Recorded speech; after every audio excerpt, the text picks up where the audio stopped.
Hello, everyone, and welcome to Slash Film Daily for August 6th, 2018. On today's episode, we're going to gather around the digital water cooler and talk about what we've been up to. This is Slash Film senior writer Ben Pearson, and I am joined today by Slash Film managing editor Jacob Hall, Hello, hello. weekend editor Brad Oman, Yeah, that's me. and writer Hoai-Tran Bui.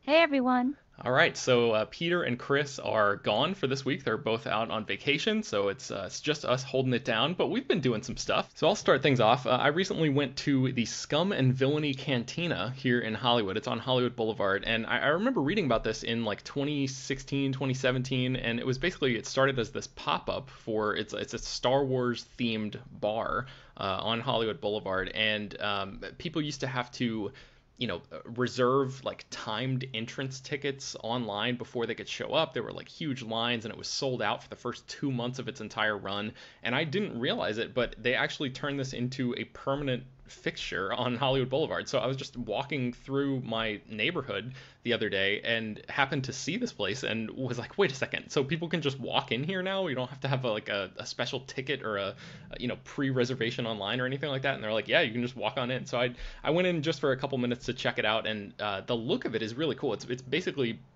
modeled to look like the Mos Eisley Cantina, and there are even like sort of recesses in the wall that are curved in the same way, where it's like the booths that Han Solo and Greedo and all of them were in the cantina. So it's a pretty cool place, and they have like a ton of different alcoholic beverages that are all like themed.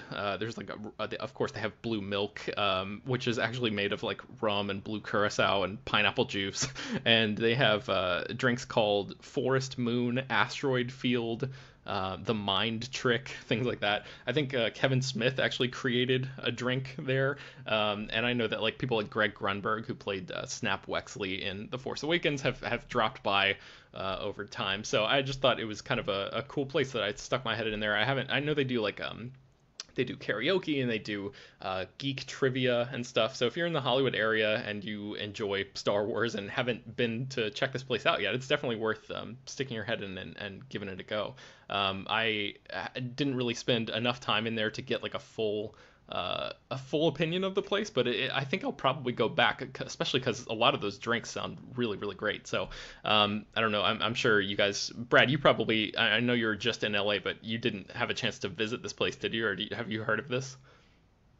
No, I've heard of it, but I'm actually really bummed that I didn't know about it or remember it at the time to take advantage of it while I was in Los Angeles, because that sounds like it would be really fun to do. Yeah, it's right up your alley. Yeah, I had no idea that it was a permanent thing now. So it's right there on Hollywood Boulevard for anybody who's interested. So let's go to you, Brad. What have you been up to recently? So I just have a little thing that I was very excited to finally do last weekend. As we reported on Slash from before, Funko released a special pop vinyl from Jurassic Park, inspired by a certain iconic image from the movie, featuring Ian Malcolm after he's been injured in the T-Rex attack, laying out on a table with his shirt unbuttoned and his glistening, sweaty Jeff Goldblum chest. But this was such a rave item for fans that when Target released it, because it is a exclusive for that store, they sold out immediately, and nobody could find them in stores anywhere or get a hold of them online. And I've seen so many people constantly trying to @reply Funko saying, when are these going to be in stock? When is there going to be more of these? And just by chance last week, I happened to look on Target to see if there were any that might be online, randomly or in stores. And it was good timing, because although you can't buy it online and you can't even buy it to have it shipped to your store, they actually had a listing of which stores had them in stock. And there was one that was about 40 minutes away from me that I could go pick it up if I wanted. And I even called ahead of time to make sure. I was like, I need to know that you have this in stock because I'm coming specifically for it. And sure enough, they did. And they didn't even have it out on the floor or anything. They had them in the back. They wouldn't hold it for me in advance because they know apparently that it's a hot item.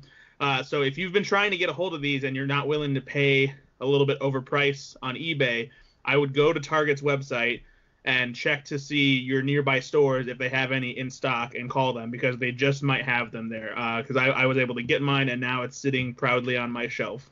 That's very cool. So, Brad, you drove 40 minutes just for this thing. Did you need anything else in that area, or are you just that hardcore that you're like, I'm doing it. I'm going just for this? No, yeah, I mean, I've been wanting it since it came out, and so like I went just for that. I actually did make a bit of a twofer for it because where this Target is located is also where the closest Portillo's is located. For those of you that don't know, Portillo's is like this Midwest chain known for their really good Italian beefs and Italian sausage. Very good in the very famous in the Midwest area here around Chicago, especially. And so I asked my parents if they wanted me to pick up Portillo's while I was over there. So I got food out there after I went to Target and brought it back. Nice. All right, Jacob, what have you been up to? Well, my wife's been out of town, so I've been doing a lot of house cleaning, a lot of driving, a lot of trying to kill time, because how do you live as a solo bachelor anymore? But it's actually been very exciting because the new episode of Hardcore History, a podcast by Dan Carlin, arrived. And Hardcore History is not a regular podcast. It arrives whenever it's ready, which is usually 4 to 6 months. And it's just my favorite podcast, hands down. Carlin's not a historian, but he's a former journalist, and he has a panache for the dramatic and for the cinematic and how he presents history. And he does months of research from all different types of sources, compiles them all into a podcast that tends to relay history in a very exciting, relevant, and accessible fashion. And the most recent one is the first part in a series. It's still like 5 hours long, so it could be like when it's done, it could be dozens of hours long, where he's exploring the mentality of Japan during World War II. And it's fun because he opens in the 70s with the final Japanese soldiers surrendering the island as they were still defending 30 years after World War II ended, and asks the question, how does a society create soldiers who are willing to keep fighting for 30 years after the war is over? And in order to answer that question, he flashes back to feudal Japan and works his way up, decade by decade, century by century, to explore how Japan went from being this scattered nation of samurai and separate kingdoms to being this imperialist power to being Japan in the 70s. And if you are in any way interested in history and not listening to this podcast, you need to get on it. It's absolutely thrilling stuff. But I say that as somebody who's a history fan, but I really do love it. On the opposite end of the spectrum, I found a podcast called The Lovecraft Geek, and I am on the record as being a big H.P. Lovecraft fan, probably my favorite writer, even though he's incredibly problematic. And I listened to several other Lovecraft and weird fiction podcasts, and The Lovecraft Geek is the simplest of the bunch. It's Robert M. Price, who is a theologian scholar and weird fiction scholar, which is a weird combination, literally sitting at a microphone, answering questions people emailed him about weird fiction and about H.P. Lovecraft and about old school horror stories. It's literally a 60-something-year-old man answering questions on a microphone. But as somebody who has a bunch of Robert Price's books, he's edited so many story collections and is a genuine authority on this kind of stuff, I found it really, really exciting. And whereas most podcasts of this type are younger people kind of saying, like, let's talk about these stories, and occasionally have a guest host who knows what he's talking about, this is an actual legitimate expert in this kind of literature. And if that interests you, it really is worth looking into. Very cool. So that's Hardcore History and the Lovecraft Geek, two new podcasts for me anyway to check out. I've never really tapped into either one of those genres, but especially Hardcore History. That sounds really interesting to me. So I'll start off the what we've been reading section. I recently read Erik Larson's Thunderstruck, and Larson is the same author who wrote The Devil in the White City. I don't know have any of you read that book by any chance? Nobody, really? Oh, okay. I cool. read Devil in the White City. Okay. I've not read, and I read a few other Erik Larson books as well. I've not read this one, so I'm looking forward to hearing your thoughts, because Devil in the White City is one of the best books I have ever read. Yeah, so that's the thing, is I've only read Devil in the White City from him, and then Thunderstruck, this other book, is so for those who don't know, Devil in the White City tells the story of the creation of the Chicago World's Fair, and there's also a serial killer that is like plaguing the city at the same time, and it's this sort of dual narrative that ultimately meets at the end, and it's this really fascinating sort of convergence of society and ideals and technology and all of this stuff, and then this weird perversion of this serial killer who's just like rampaging through Chicago in in this very specific time period. And Larson is really great at all the little details, like building up. He does tons and tons of research. Basically his books read as if they are the most well researched long form articles as I mean, I guess that's a dumb thing to say, is like all books are well researched long form articles, but it sort of has that feel. It's very propulsive and the storytelling is always really great. So Thunderstruck is a book that came out in 2006, and it's about another murderer, and the dual track this time is Marconi, the guy who created wireless telegraphy. And it's all, again, sort of similar sort of themes, like the rise of technology, and half of the book tracks Marconi and the way that he has created this, heretofore unknown form of communication, and really how the world changes because of that. And then this killer. But the thing is, this book was profoundly disappointing to me, because the narrative thrust is just not there. Like, in The Devil in the White City, I think from in the first 100 pages, you really get a good sense of who these two or the two storylines that are being told, and like the murders start happening quickly right away, and you're really sort of sucked into the whole thing. For comparison, I think this book, Thunderstruck, is only like 400 pages or somewhere around there, and you don't even really know that a murder has happened until like page 300 or something. So it's a long delay before you get to the quote unquote interesting stuff. And the cover is like, there's a quote from the LA Times that says, "A ripping yarn of murder and invention." And like, yeah, that's technically true, but not until the very end of the book. So I don't know. I was a little disappointed with it. The world building and all that stuff is just as, intricate as it was in Devil in the White City, and you can tell he certainly did a ton of research, but in terms of like just being in terms of like sheer entertainment value, I did not get nearly the same level out of Thunderstruck. So read at your own peril, I guess. And if you're interested in Marconi and wireless telegraphy, he goes into a lot of that, but I just wasn't as interested in that, because it's something more almost like abstract in the way that it all works, instead of the creation of how they basically like wiped out a section of Chicago and had to build this thing. It's like, and I don't know, it was easier for me to sort of picture these people doing these feats of design and creating the Ferris wheel and all of these crazy things, instead of more abstract stuff with wireless telegraphy. So anyway, that's Thunderstruck. You can check it out wherever books are sold if you're interested. Jacob, what have you been reading? Also, I'll jump in real quick just to say that if you want more Erik Larson, Ben, another book he's written called In the Garden of Beasts, about an American family living in Nazi Germany, is not quite as good as Devil in the White City, but it's very good, and it has that sort of immediacy I think you're looking for in this work. Oh, that's good. Okay, I was worried that like Devil in the White City might have been a one and done kind of thing, and if all of his works were more along the lines of Thunderstruck, then I probably wasn't going to dig into more of his stuff. But it's good that you have a positive recommendation for some of his other things. So it's one of those books that like, or I guess that a style of book that you probably need to throw in a couple other things in the rotation before you just immediately jump into another one. But I may have to check that out in like a few months once I've gotten through some other fiction and things like that. But yeah, what was that one called again? In the Garden of Beasts. It was his follow-up to Devil in the White City, I believe, and I think it's because what you just said. It's the story of a family watching fascism rise around them, and the story of a city being changed while a serial killer stalks the streets. Those are sort of immediate concepts that, even though we can understand even in an abstract way. So even when he's diving into the history, like, we're on board the entire way, whereas Thunderstruck sounds like it's a lot of stuff that's hard for us to parse from 2018. Yeah, for sure. All right, so I just wrote that down. Thank you. In the Garden of Beasts. Jacob, what have you been reading?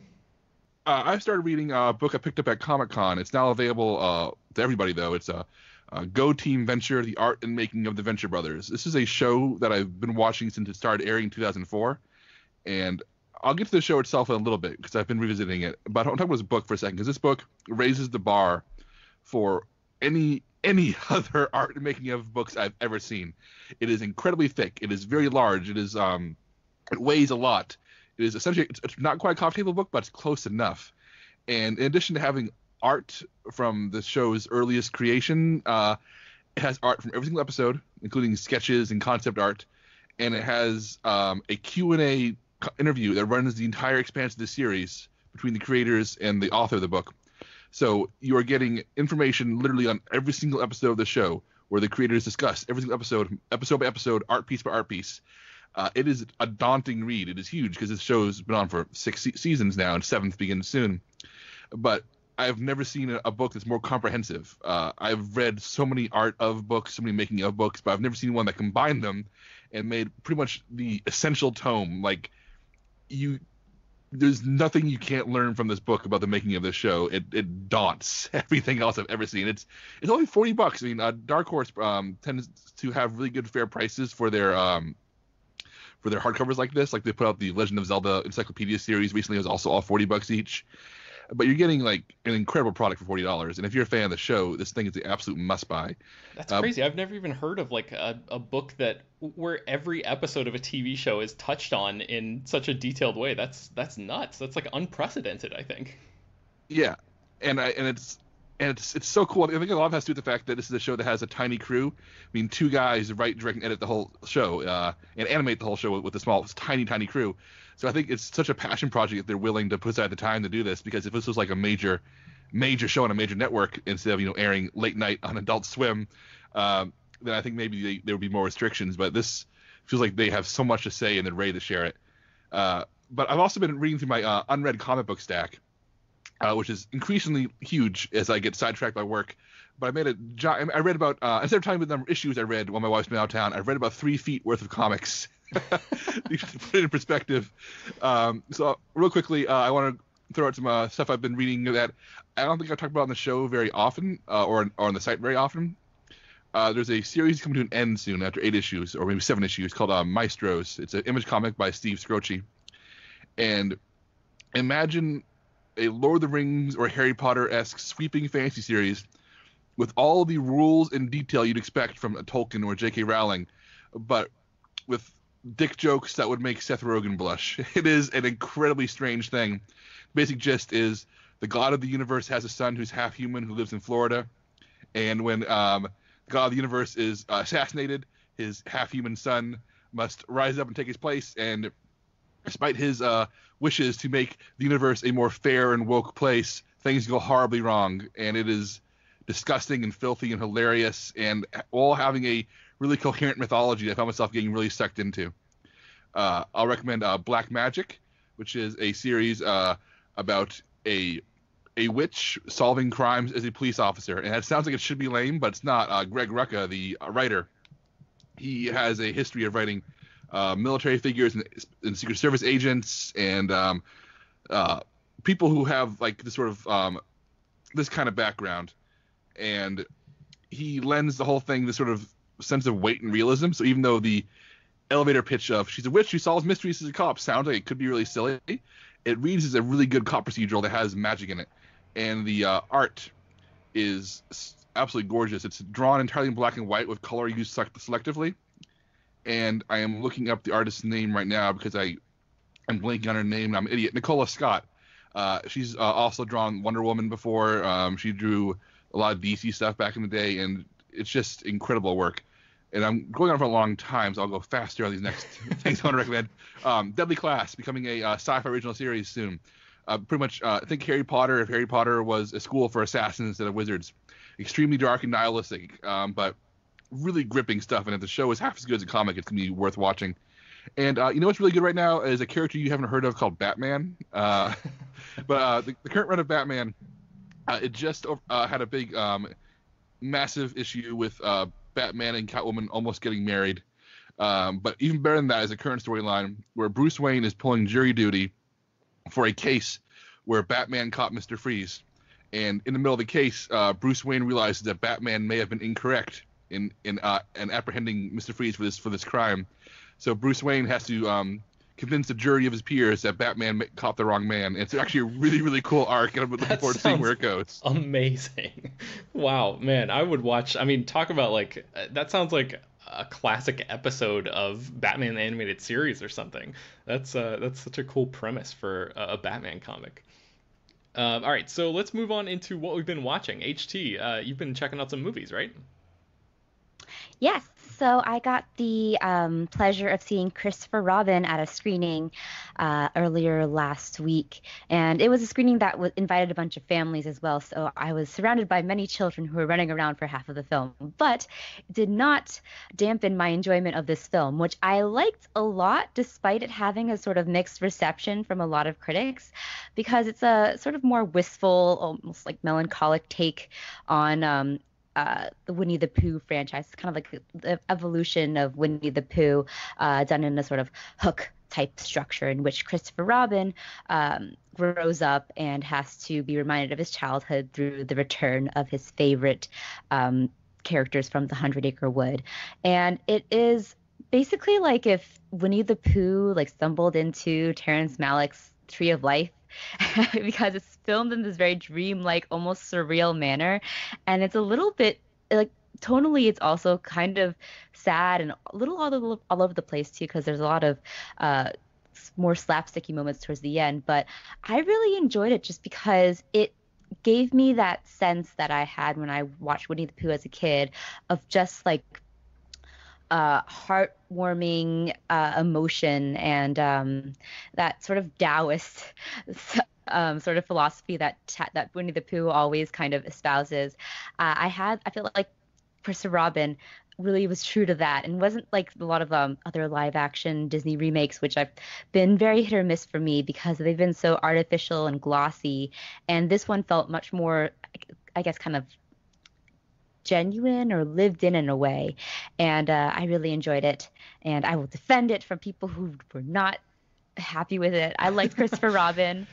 Yeah, I want to hug him. I saw this movie and I was one of those people that you're talking about. I just didn't. I don't know. I thought that the not to like completely offset everything that you were just saying, but like I feel like it wasn't. I feel like it wasn't as dreamlike as it could have been. I just thought like the color palette being sapped the way that it was just really like it took a lot of energy out of the movie because everything just looks so dull. And maybe that's part of the larger point that they were trying to make. I guess I could be generous and give them the benefit of the doubt there, but it just struck me as like a very like unimaginative plot. But I will say that all of the characters from the 100-Acre Wood, Winnie the Pooh and Tigger and Eeyore especially, are great. Like I loved every moment that they were on screen. I just wish that the movie that they were in was a little bit better. But I'm glad it worked for you. The plot was completely unoriginal, but I enjoyed it despite that. And I think that it really did what it was trying to do. And I think it was ambitious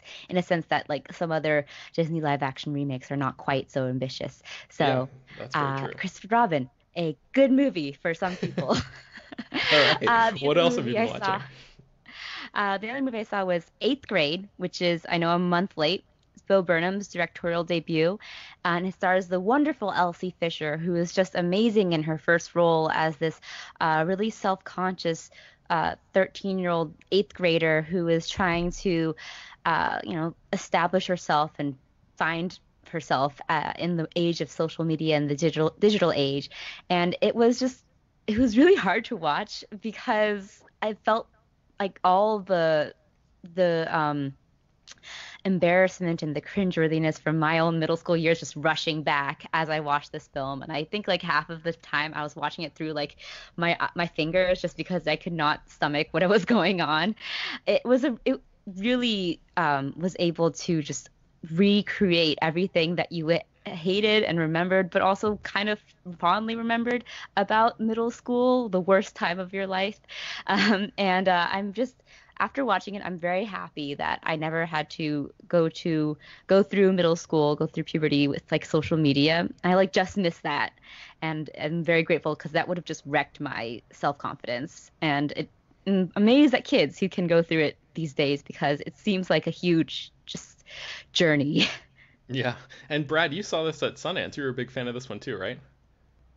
Yeah, this movie is so good. I've been dying to see it again since I saw it at Sundance. Now that it's finally expanding, I'm hoping to go see it. My mom actually just recently said something to me about how she saw an interview with Bo Burnham and Elsie Fisher on the Today Show, and it really got her wanting to go see the movie. So hopefully I'll go see it with her at some point. And actually, since this just came up while we were recording, A24 just announced that they're going to be hosting free screenings of 8th grade on August 8th in all 50 states at select locations around the United States.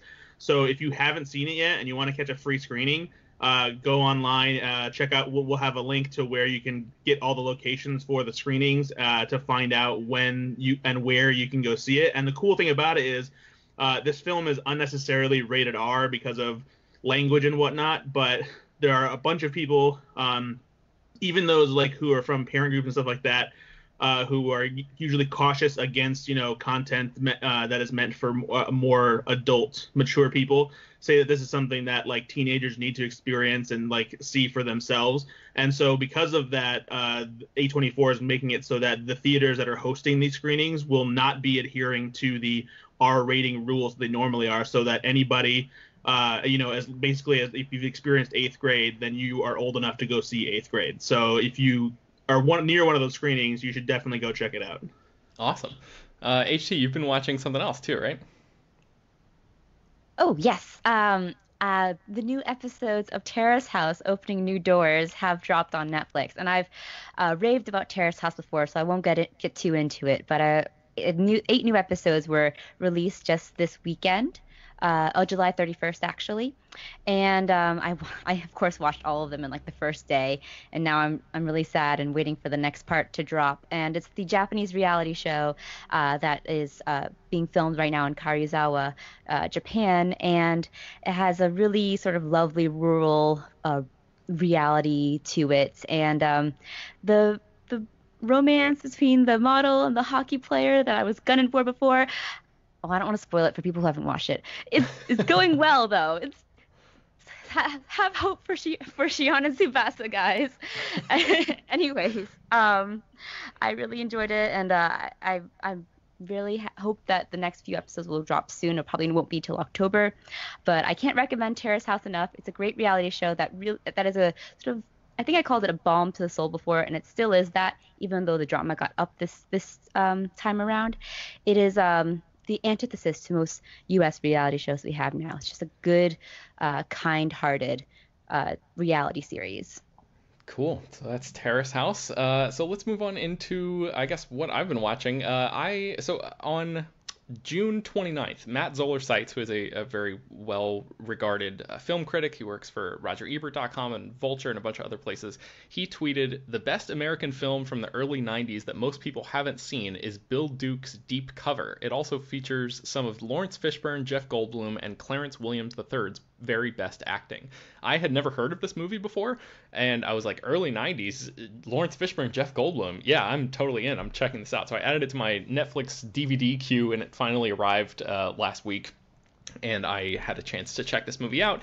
And I mean, for Matt Zoller Seitz to call this one of the best American movies from the early 90s that people haven't seen is very, very high praise, I think. And I did not think that it lived up to that standard at all. I thought that Fishburne and Goldblum, they're basically the leads of the movie. It's about Fishburne plays an undercover cop who, as the title Deep Cover indicates, goes very, very deep undercover, and he teams up with Jeff Goldblum, who's sort of this drug dealing scumbag, and they basically try to take over the Los Angeles drug scene in like 1992 or whatever. And being living in LA and seeing all those shots of the city at that time has its charms, and I think Fishburne and Goldblum are pretty good in this movie, for at least for the first 90% of it, and you can tell that they're movie stars, and they are just exuding all of this chemistry and movie star quality, even in that relatively early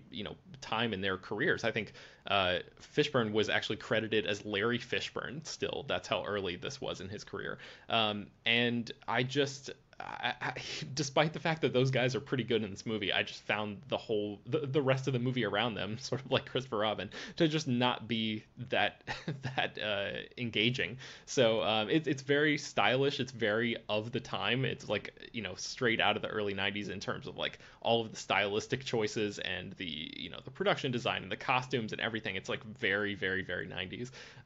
But I don't know. I just I was a little let down by that recommendation, and I just I don't know. I figured it was worth talking about because I had never even heard of this movie before. But I'm always a sucker for cop stories and in particular, and also just like finding hidden gems and discovering things that I'd never seen. So I wanted to give it a shot, but it just did not do anything for me at all. So that's Deep Cover. And then also really quickly, I started Orange is the New Black season 6. I might be the only person on this podcast who watches that show. Anybody can jump in and correct me if that's incorrect, but I'm only, I think, 3 episodes into the new season, so I'll probably talk about it again once I finish it. But I've seen the tide begin to turn a little bit online, or at least that's my sense in terms of like the reaction to Orange is the New Black. And, people seem to think that it's a show of diminishing returns, and I guess I can see that. But for me, this show is still entertaining. It still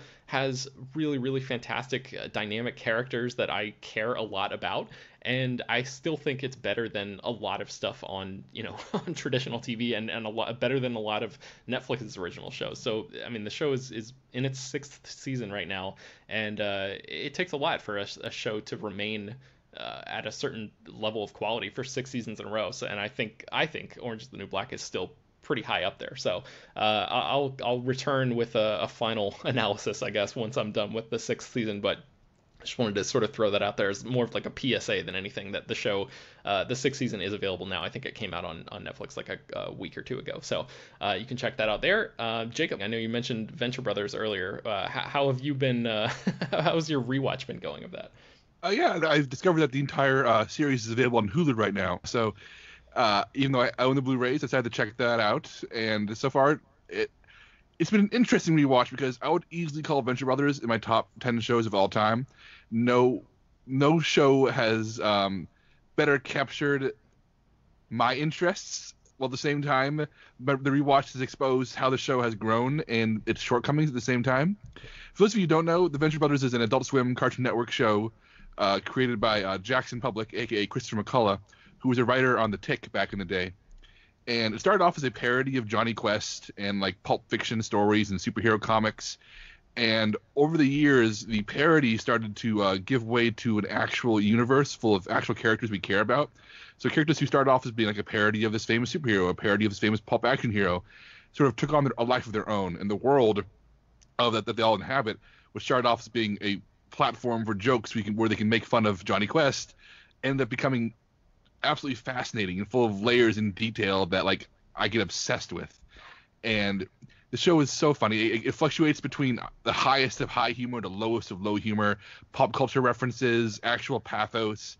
It will combine really obscure jokes about 80s music with dick jokes at the same time in ways that like blow my mind. It is there's nothing else like it, and you can tell that the creators are really putting their souls into it. This is the stuff that they love, stuff that fascinates them, and they're taking all this pop culture they've absorbed over their entire lives and feeding it through their own personal neuroses, their own humiliations. And like the show at its core is about a former child adventurer who's grown up to be a super scientist, and a failed one at that, who is running out of money, whose 2 kids, aka the Venture Brothers, the title characters, are total failures.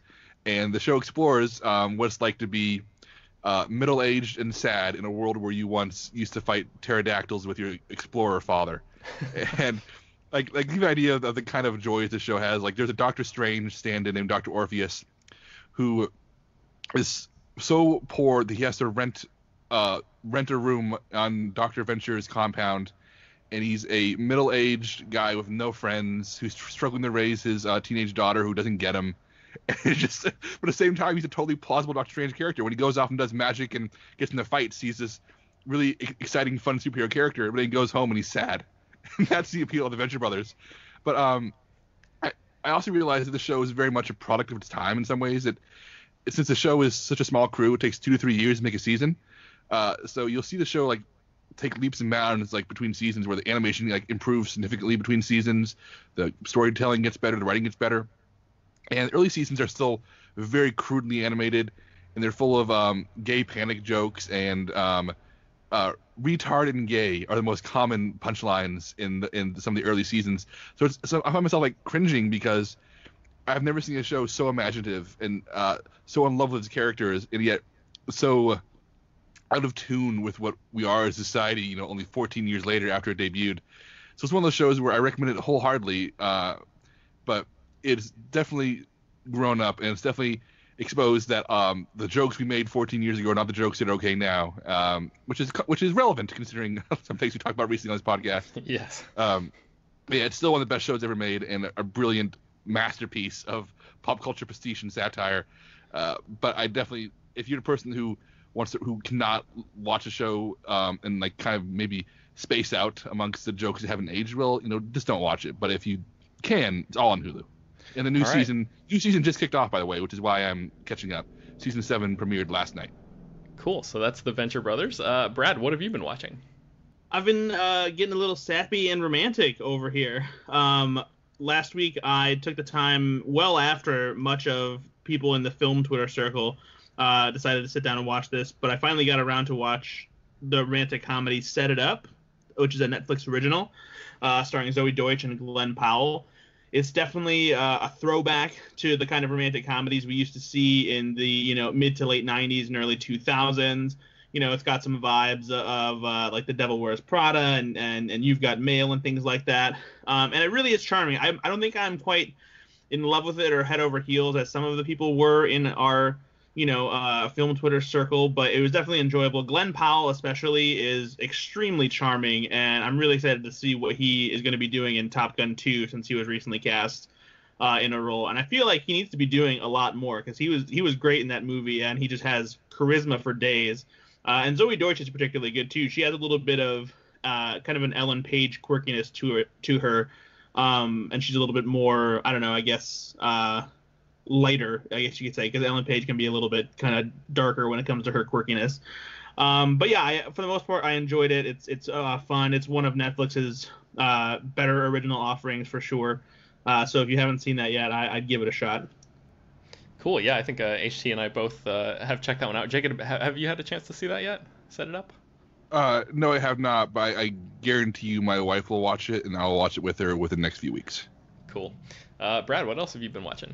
Yeah, so and then I also watched just recently, P.S. I Love You became available on Netflix, and since my girlfriend in Utah it's a long distance thing right now, really the only thing that we can do together besides talk and FaceTime is to watch movies at the same time and then talk about them afterwards. And we message back and forth while we're watching it as well as if we were talking in the same room. And so we decided to watch this because I hadn't seen it yet, and she did, and she really liked it. And it's a real depressing movie. The opening scene, with Gerard Butler and Hilary Swank setting up their romance and relationship is really well done and charming, and they have great chemistry together. And then the rest of the movie, it's just kind of depressing and almost a little bit awkward. And I found myself thinking about how the premise for this movie hasn't been turned into a TV series yet, because I feel like it lends itself to a more serialized storytelling model. For those of you who don't know, the story is Hilary Swank and Gerard Butler are this couple who are married, and Gerard Butler dies early in the movie. That's the inciting incident, but he has left behind a series of letters that keep showing up throughout the year following his death that kind of help her grieve and work through some stuff and do things with her friends and all this kind of stuff. And I felt like I wanted more time with Hilary Swank's character to work through the grieving process and just maybe be a little bit more taking more time to get back to her friends and get back to her life. And I felt like seeing an episodic version of the story would have been a little bit more satisfying, because otherwise it felt kind of, even as a 2-hour movie, it felt like it went by pretty quick and didn't get enough time really to dig into that process so much. But it's definitely a tearjerker. I wasn't blown away by it, but I enjoyed it for what it was. And I think, someone needs to turn that into a TV series ASAP. All right, so that's P.S. I Love You. That is also on Netflix. Let's move into what we've been eating really quickly. Jacob, what have you been checking out? I eat a lot of food that's bad for me. I don't have a great diet. I like my junk food, but when I go out to eat, I tend to avoid fast food. I tend to stick toward the places where I can sit down and eat terrible food for me, as opposed to go through a drive-through. But recently I was in a hurry, and I went to Sonic, and I did not know that Sonic has French toast sticks. And I'm going to flashback for you for a second to my childhood. childhood defined by going to the freezer and opening up a giant bag of French toast sticks and pouring them onto a tray and putting them in the oven and eating these disgusting, amazing, delicious, awful, terrible, wonderful French toast sticks. If you feed me today proper French toast made by an actual chef with fresh fruit, I will turn up my nose at you, good sir. But knowing that there's old, disgusting, gross, amazing, delicious French toast sticks at Sonic makes me realize I'm going to Sonic again in the near future. And I feel really bad about it, but here we are. Oh, Jacob. Oh, that really makes me sad. As somebody who likes the really nice French toast with fresh fruit on it, that entire thing just makes me really sad. Brad, let's go to you. I somehow, Brad, week after week, you always have ridiculous things to talk about in this section, and this week is no different. What have you been eating? I mean, they just keep releasing crazy things, and I'm always down to try most of them. There's a new Oreo that has finally hit shelves that I found this week. It's called Rocky Road Trip. They've taken the traditional chocolate Oreo cookie and they've put like marshmallow bits in the cookie, and then the cream actually is like basically the Rocky Road cream. And they put, I believe it's soy nut supplements or something, whatever, in it to add like the actual Rocky Road crunch to the cream itself. It's a little bit weird because like Rocky Road as a flavor, like I feel like works in ice cream because it has the ice cream, but Rocky Road in this context just feels kind of strange. It just feels like a slightly crunchier Oreo cookie with, you know, the bits of nuts in the chocolate cream. So I don't dislike them, but they're not one of my more, I don't know, favorite new Oreo flavors. Okay. They're definitely worth trying, I suppose. I mean, I would just stick to the classics, but yeah, it sounds like if you're more adventurous, that might be up your alley. Listen, sticking to the classics when it comes to Oreos, it only gets you so far.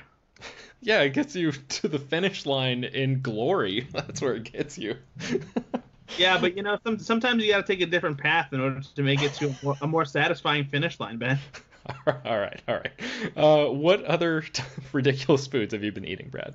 So Lay's potato chips just recently came out with their what is called their Taste of America like flavor things, and they came out with a bunch of new flavors that are being rolled out slowly in stores. I think they're all supposed to be out now, but like some stores haven't put them all out yet because like it's a lot of chips for them to just put on the shelf, and they already have a bunch of chips to sell.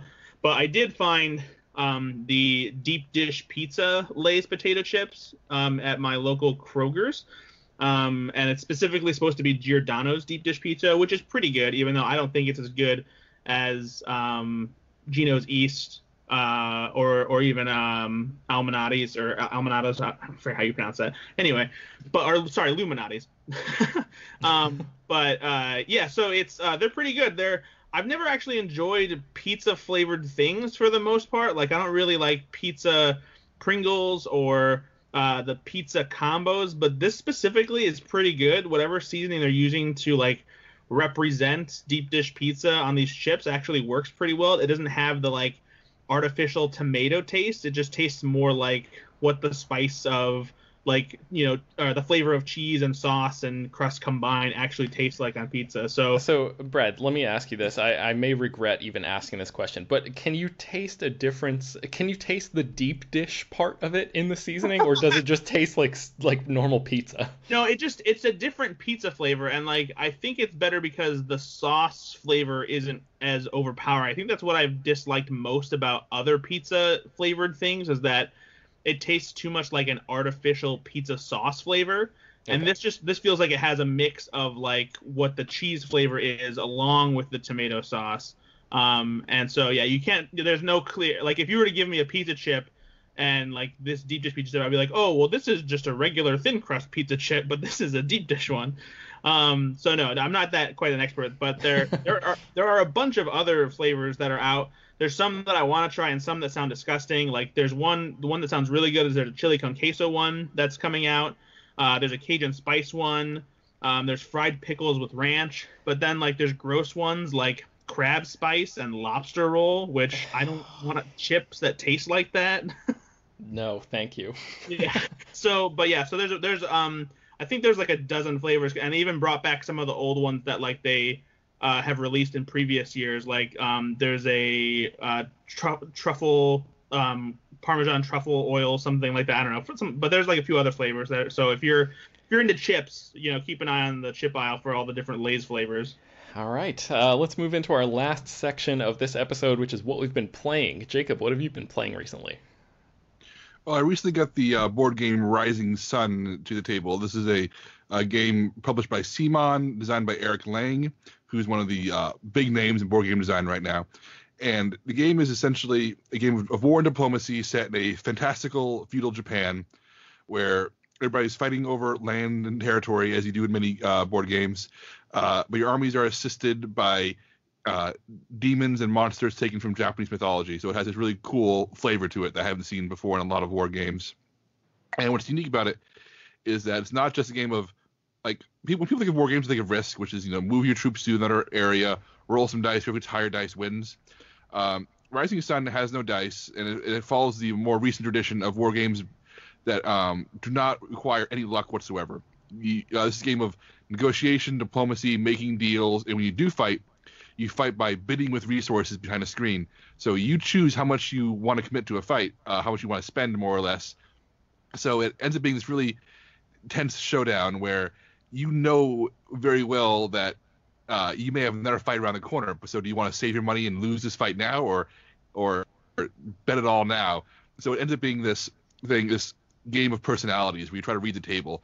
And it's a beautiful game. It's an expensive game. It's a $100 game. That's because CMON makes beautiful products. Giant board, sculpts for all your soldiers and for all the monster allies that are very large and detailed, and none of them with like various different sculpts. Like all your troops all have different sculpts, so they all look different from one another. It's that kind of thing where a board game is an aesthetic object, where it's like, in addition to having a good game design, do you like looking at it? And the answer for this one is yes. I like having it on my table. I like seeing it. But speaking of tabletop games, I've been reading through the manual for a brand new game called Scum and Villainy. No relation to the place that Ben visited at the top of this podcast. And last year on the site, and I believe on the podcast, I talked about a game called Blades in the Dark, a fantasy RPG that has my favorite game system of all time, my favorite role-playing game system of all time. And the system is now being used by other games in the same way that like other popular game systems and engines can be licensed and given a new set of skin and new details to appeal to new players who like different genres. Scum and Villainy is a hack, so to speak, on Blades in the Dark. I think it's called the From the Dark engine or something, what they're calling it now. But it's a sci-fi theme, whereas the previous one was fantasy. And what I like about the system, as I've said in the past, is that it's incredibly cinematic. It encourages escalation of things going wrong. So if you like your D&D games where you can march into a fight with an orc and roll your dice and say, I hit him really hard and I win the fight, that's great. There's a place for that. But these games, both Blades in the Dark and Scum and Villainy, are about walking into a situation, seeing it go horribly wrong, and then forcing you to scramble about and correct it. So you walk into a room, and let's say you do kill a guy. Maybe you make too much noise to you attract more enemies. Your gun misfires. He turns around and he's your long-lost brother. And it seems silly, but the game's engine is designed to escalate as opposed to make you feel powerful. It's designed to reward you for playing your character, reward you for telling a story. Like you don't level up and get points for killing things. You get nothing for that. You only level up and get new abilities if you play your character and make decisions from your character's point of view, even if they're the wrong decisions, and make things worse for your character. So it's a really, really special, unique game. Awesome. Yeah, it sounds really fun. HT, I think you're going to close it out for us. What have you been playing recently? Yeah, so if you guys remember, back in April, I was very excited to start playing the Harry Potter mobile game, Harry Potter Hogwarts Mystery. And like a lot of users, I was immediately met with a few frustrations because of the microtransactions. And even though it was a choose-your-own-adventure kind of game, you were basically set on the same storyline as everyone else. But how many months later is it? What month it is? Is it 4 months later? I think it's 4 months later, yeah. 4 months later, I'm still playing it, and I've actually played it so much that I've caught up to where the updates for this game end. and there's no more story left to play until the Jam City releases another update. And so I'm basically stuck right now just grinding classes and trying to grind friendships. Right now I'm trying to woo Charlie Weasley to become my best friend and potentially a date later on. So what have you thought about like the way that the game has evolved, or at least the way that the gameplay or your characters have evolved since the beginning? I know you said you felt a little locked in the beginning. By the time you got to the end of the game, or at least the point that you're at now, has it felt like it's opened up a little bit more?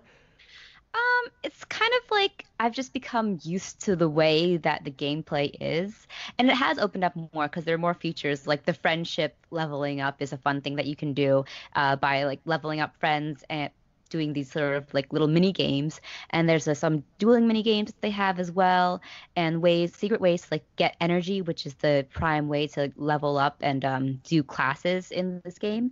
So it's and the way that I've kind of gotten used to playing with this gameplay is that it's good to sort of play for like 10 minutes at a time and then put it away. So it's I don't want to. Yeah, I think I admitted this last time. I do sometimes play when I'm working, and if I'm like trying to take a break from work a little bit, I just go on my phone for like 5 minutes, play it, and then I'm back to work. And it's a good way to actually keep myself from being distracted, because this way I don't actually just like go on the internet and like just like browse on Twitter for an hour. Instead, I just play on this, and I can't play anymore. So then I go back to work. So it's actually kind of a perfect game for someone like me who needs like a little bit of distraction in my work day before I go back to work.